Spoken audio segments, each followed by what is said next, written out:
Hello everyone and welcome to another card tutorial. So today we're using this super cute stamp set that is called Utterly Wonderful, and I just love this cow. This is just such a cute cow, and the phrases are very cute too. And everything you see here comes as a die, so you get your thin cuts and you get stems. You can have the set without the thin cuts if you want to. I mean, it's not too hard to cut them out by hand. And then here is our stem set. So this is called Utterly Wonderful. It's Z4026, and I know it already has been a rush on this set, so if you're interested, make sure you want to order this right away before it is too late. And my inspiration for the card actually comes from our idea book, and right here you can see this card, which I thought was too darn cute.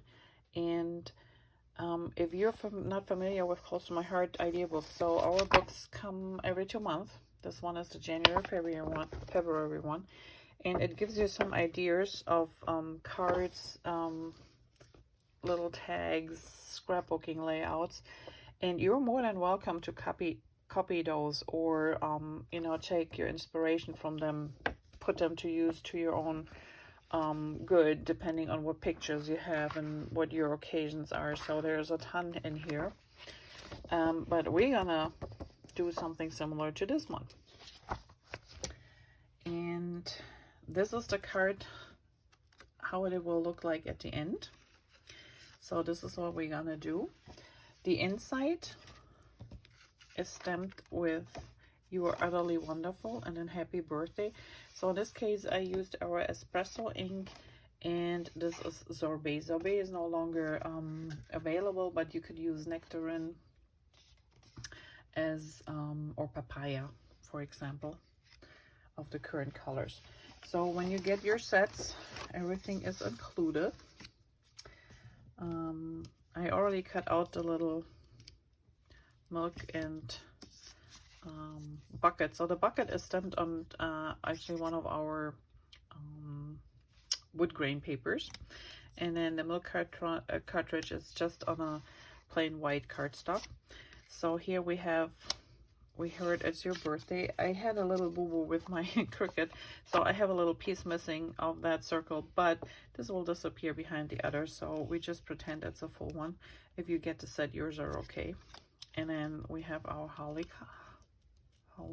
cow, and you can adhere them flat to this card, or you can adhere them, raise them. So in this example I have raised this one, the other two are flat, and they're cut by 3 inches. That's 2.5, and that's a 2-inch circle, in case you wonder. And you can use any paper. So I'm gonna start by adhering these on the card and make sure that my missing corner is disappearing somewhere here. Okay, so this one is kind of like over here, and then we do this one.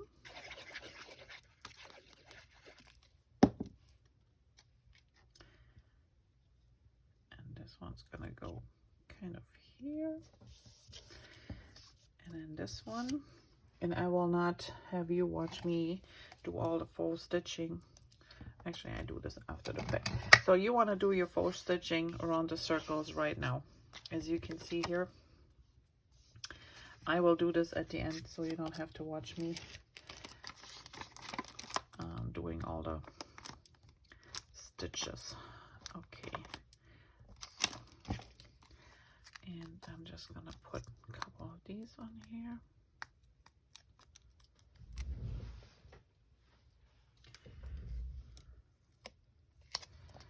And this one goes about here.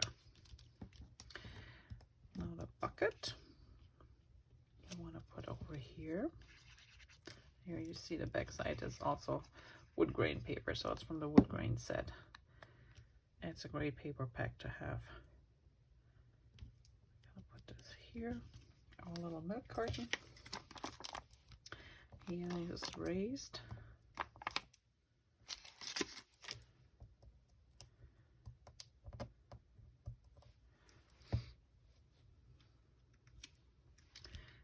He goes around here. And then we have our darling cow. So this is my cow. And yes, it does not come already colored in for you. And I will show you in a second how we did it this time in class. And you can use regular pencils to color them in. You can use markers because in this case we don't see the back side of the cow. So if you use markers, they're going to be more intense and brighter, but will work as well. Or you can use watercolor pencils, which is what we used here. So, oops, let me get this about, oh, here, that looks good. Okay, there's our cow. And then for the sequence, what I do is I put little adhesive dots where I want to place my sequence. And for the bigger ones, it's easier to use maybe just some glue dots. That is up to you. We have a great tool to pick them up, but it's in back order right now. So I have to use my old-fashioned tools, my fingers, to do that. So this glue will dry clear. It just takes a moment. So once you have them down, try not to move your card too much anymore or push anything too much around, because then you might lose your sequence. Okay, so that's where we position them. That's where they're gonna stay. And like I said, the stitching, you have to just think of it. And then on the inside, I did a little bit doodling. So with a black pen, same pen I used to make the faux stitching. And as you can see here, so these are both cows made with watercolors pencils, and they're all a little bit different. And this is how they look like when you color them in. So I used our Close to My Heart watercolor pencils, which come in this set. There's a nice variety of different colors in it. It's Z3630. And the nice thing is that you can use them as regular pencils or, like I said, as watercolor pencils. And I use regular cardstock, black ink. And let me put this aside. And as you can see here, you can see the lines where I put the color down. It's not very precise. And normally I wouldn't even color all the way into the my image. I usually would draw the color from the outside to the inside, so the inside is going to be a little bit lighter, but the brown is already a little bit light, so I figured I'd go over the whole thing. And yes, you can see the streaks. So what you want to not do with the watercolor pencil is push too hard so you have really deep lines. Be light.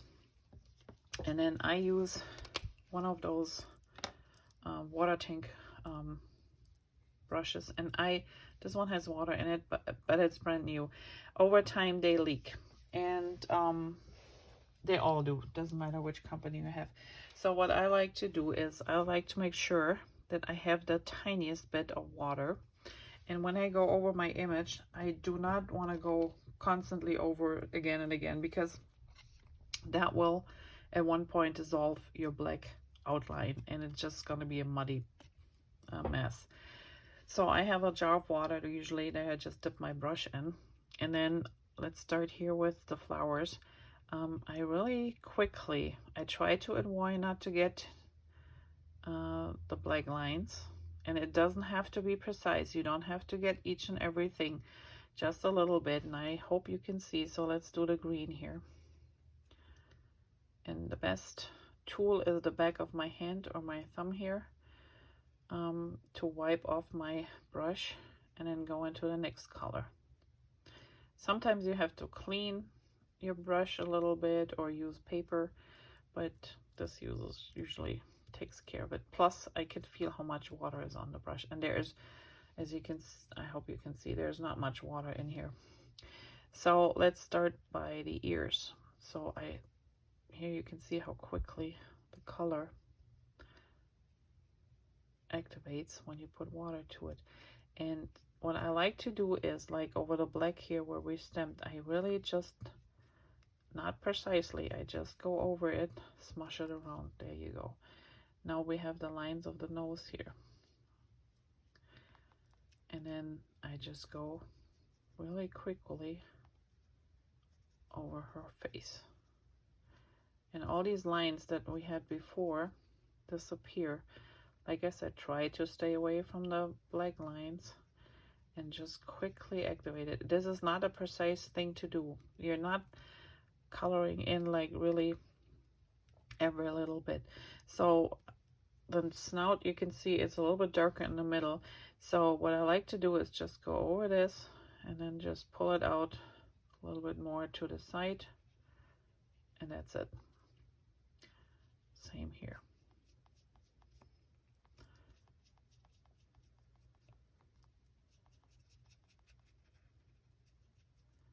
And there you have it. So you want to try not to use a lot of ink, water, really just a tiny little bit. And the best thing is if you have a marker that has just a plain brush, or when you use these tank brushes to, I'm just taking the water out here because what happens is over time they do leak, and you have better control by just dipping them in a glass, and it can be just a little shot glass full of water, to rinse it off, and then make sure you use your hand to wipe it dry so it's almost dry. And you can tell if you have no water, then yeah, your color doesn't move. But if you have enough water on here, you will see that the color activates, gets darker, and then you get different shades, and they can blend into each other. So make sure when you use those, maybe practice on a little piece of cardstock. This is plain white cardstock.